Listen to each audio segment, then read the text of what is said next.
Hi there, my name is Pamela and I breed British Shorthair cats in Perth, Western Australia. I've been breeding and exhibiting my cats since 2004 and I'm even a cat show judge. I'm passionate about the cat fancy and I want to share my knowledge and experiences with you so that you can enjoy your hobby as much as I do. That's what the Cat Breeding for Beginners podcast is all about. In this series, I'm taking a moment to answer some of the most regular cat breeding questions I get asked every day. Hopefully the answers will help you too. I'm also covering some topics that are important to new cat breeders so that you can start out on the right foot. Some of the episodes are scripted and some of them are off the cuff. The audio is both good and bad, but the main thing is the information, and I'm sharing it in whatever way I can with you in mind. This is probably going to be a quick one today because I've got to go out. I'm going to an engagement party for a friend that I've known for years and years and years. And it's someone I met through the Cat Fancy. And I just wanted to say before I get into today's topic that even though you might think that breeding cats is all about breeding cats, it's also about making friends. And over time, I've made some really amazing friends through showing my cats, through stewarding, through judging, through everything. And I think that's something that we overlook when we think about our hobby, but it is a really, really great way to meet people and make friends. So I'm going out to my friend's engagement party tonight. I'm really excited for her, and it's really cool because I've known her pretty much the whole time that I've been breeding cats. I think we met the first year that I was breeding at one of the Royal shows. But today's topic is about herpes virus, and it's because someone contacted me and they recently sent some kittens to their new home, and the kittens came down with flu-like symptoms which they suspect is herpes virus, and it got them into a bit of a panic and a bit of a spin.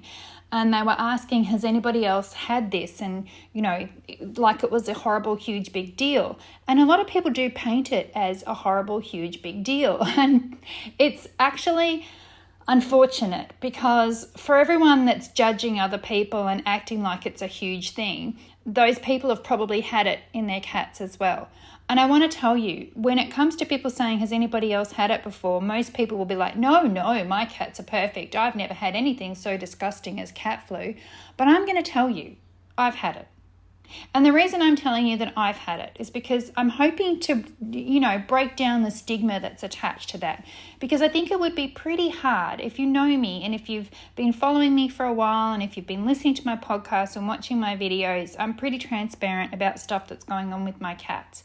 And when I show you the videos of my cats, it's not that in the back room there's some sort of gross situation going on that I'm keeping from you. I have people come over to my house often to see my cats and kittens, and there's no secrets. So I think it would be pretty hard for somebody to say that I'm gross and I'm bad and I'm terrible because my cats have been sick. But my cats have been sick. My cats have had cat flu. My cats do have herpes virus. I am certain that I just assume every cat that I have, every kitten that I breed, I assume they have herpes virus, because herpes virus is just like it is in people. When you have cold sores, it can hide in healthy people. It can hide in healthy cats. I actually get cold sores. I've had maybe 4 that I can remember in my whole entire life, and I'm getting close to 50, so that's quite a while. And in that time, I have had them. I don't know when I got them. I don't know if I've had them since the day I was born or if I got them the first time I had one. I have no idea where and when I got exposed to the herpes virus, but I have it. And when I'm well, it's just not a thing. It's there. It's always there. The virus is deep down in my nerve endings around my mouth, but, it's doesn't come out unless I get extremely stressed, and the thing that triggers it for me is either sunburn or being really, really, really cold and then flying on planes, and then I get a cold sore. And it's the same with cats. They have it, it's in their bodies, it's in their nerve ending because it's dormant, and then when something happens that's big enough to change their situation, they will come down with the symptoms, and those symptoms are cat flu. And the perfect example of when they have something that triggers it is when they go to their new homes. They leave you and they are perfect. 2 days later, they come down with cat flu and have got blocked noses and runny eyes. It's terrible. You don't want it to happen. It's really upsetting when it happens, but it's really hard to prevent, and it's not really anyone's fault. It's something that happens in cats. It's something that happens with this particular virus. There is treatments available. There are supportive treatments, including antibiotics, but there's actually antiviral drugs now as well that will clear it up really quick. It's something that, yes, that cat will have herpes virus for the rest of its life. Dormant, hopefully. But that's the thing. All cats pretty much have that dormant. For anyone that's saying, no, I don't have it, I've never had it, it's not something I've ever had, your cats must have been living in a bubble. In a bubble. I had it in the first cats that I got. I've had it in the last cats that I have. It's just something that happens in cats. So I say that I've had cat flu. I had cat flu in my kittens. I don't think it was last year. I think it might have been the year before. I get a bit confused about the dates, but I did have a lot all in one go. I had several litters come down with it one by one. It was a very, very dramatic situation. It was a lot of work. It was a lot of medications. It was a lot of drama. But was it the end of the world? No, it wasn't. Is it something that I'm ashamed of? No, it's not. It's just something that can happen. We do our best to keep our cats as healthy as possible, but these things happen. For me, I believe the tipping point for those cats was the fact that it was like a 42-degree day, middle of summer here in Western Australia, and the air conditioner was on full bore, but it was still quite hot in that area. Plus, the air conditioner is noisy and there's a lot of air blowing around, and it just happened. Now, the other thing that happens, I know I've got one cat in particular that every year when the air conditioner goes on in the barn, which is my cattery, for the first 2 days that the air conditioner goes on, that particular cat gets runny eyes. Is it herpes virus? Yeah, I'm sure it is. Does it worry me? No, it doesn't worry me at all. No one else, just him. And he's fine afterwards. So it's just the stress of the noise, because it is quite a big unit. It makes a lot of noise. And the stress of that plus the air blowing around, maybe that's the thing. Maybe it's the hot weather. I don't know.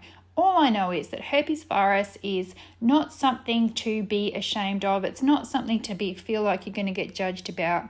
Anyone that does judge you for having herpes virus or for having cats with cat flu can just bugger off, really. It's just, like I said, the reason I'm sharing this is because I want to say that if someone like I could have it, if someone like me could have it, then anyone could have it. Really, really anyone could have it. And those people that are pointing the finger at you and judging you probably have had it themselves.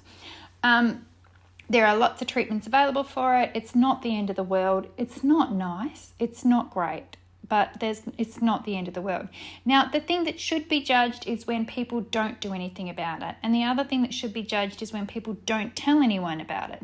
When I have people come to pick up their kittens, I tell them this is a possibility. I prepare them for the fact that this can happen, because it can happen to any cat. I prepare them for the fact that when you go home, it doesn't happen very often, but this can happen. If it does happen, can you please contact me? I will help you with the treatment for this cat. Easy. No one gets upset. They're all like, thank you for letting me know. No one gets upset. So if you don't do that, or if you have your cats go to their new homes and you're saying, no, it's not my fault, it's your fault, it's nothing that came from my cats, or if you're keeping your cats in bad conditions and the cats are stressed and they're in dirty conditions and they if they're just not well, then they are more likely to tip over into having herpes virus. So that is also unacceptable. But just randomly have it happen to you because of circumstances, like I said, because of the weather it was for me, I think. Or if they're going to the new home and it's the stress of being in the car, that kind of stuff, then that's not really anybody's fault. It can happen to anybody and there shouldn't be any judgment attached to that. So that's a quick one for you today. I just wanted to get that out there because it's something that I feel strongly about. And, if anybody does want to point the finger at me and say, you're gross because your cats have herpes virus, well, to them I say, good luck to you. Have a nice day. I don't care. I really don't care. I don't care what anybody thinks of me anymore. I've been breeding long enough I like to think I'm Teflon coated. And that in sharing stuff that happens to me, I'm going to help people have a better experience breeding their cats and a better experience, but then for their cats to have a better time of it too. So that's my take on it for today's podcast. If you'd like to know more and ask me more questions, you can find me on social media, but you can also find me on my website at www.catbreedingforbeginners, and you will also find information there about my new Cat Breeders Club. If you are new to breeding cats, I would love you to join the club. Come along, meet the other people there. We talk about stuff like this all the time, have very open and honest conversations, and we would love to have you join us. Okay, bye for now. Thanks for listening to the Cat Breeding for Beginners podcast. Make sure you visit my website at catbreedingforbeginners.com for lots more information. You can sign up to my email list and stay tuned as my Cat Breeding 101 online course is coming soon.